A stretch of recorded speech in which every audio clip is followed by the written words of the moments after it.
8:23. A lot of us fans pretty excited. Bruce Springsteen has a sold-out show at the American Airlines Center tonight. Springsteen's longtime friend and guitar player Stephen Van Zandt is on a mission to bring music and history into America's classrooms.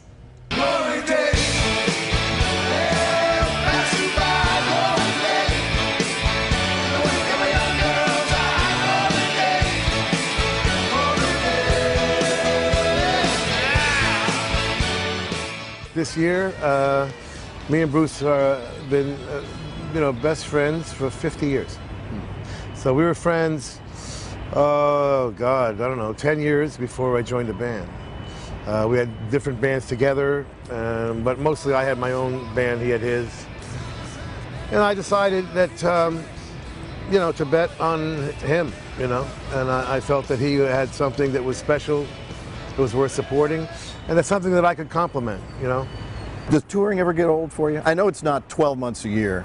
It's not even every year. No, and it's a lot more civilized than it used to be. I mean, we fly in and out quite often, anywhere within maybe 1,000 miles, or so, as far as Chicago, sometimes as far as Miami. We might fly and come back. And then, West Coast, you stay out for a while. Europe, you stay out for a little while. My wife will visit, if I'm out for more than a couple of weeks. I miss my dog, It's a lifestyle that you either can do or you can't. You know what I mean? And I've been doing it for 40 years plus. Well, let's talk about the foundation, because that obviously is a labor of love. That's something you don't do to make money. You're spending a lot of money doing it. But it's something you do because you got a passion for kids and this country and education and music. We found out that because of the No Child Left Behind legislation, all the arts classes were being canceled, nationwide. So I said, okay, we're not going to get instruments back into schools right now. Let's take another route. Let's go the side door and do history. So we can be cross-curricular. We can teach it in English class, social studies class, history class, whatever the teachers feel like doing. Let's do something that supports teachers. And so we're writing that right now. We're in pilot programs all over the country, and we're almost ready to come out with it. We have 50 lessons done of the 200 I outlined.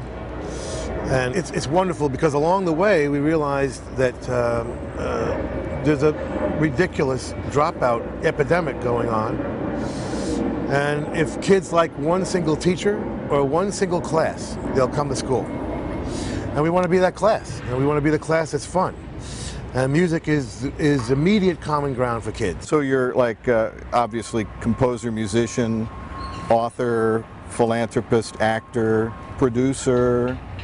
Anything else that needs to go on the business card? Nah, it leaves out all the fun stuff, but yeah, no, I do a lot of things. Fascinating guy, great historian of rock and roll music. Really interesting to talk to him. Yeah, I bet. We've got a link to the Rock and Roll Forever Foundation. They're hoping to launch their curriculum pretty soon. It's being tested right now. Nice. Got the link on fox4news.com. And we're going to also post some extended clips from your interview on our website as well. So also fascinating answer to the question, Beatles or Rolling Stones? I thought it was a simple question. It was not. It was not a simple, okay, No, something we got to see.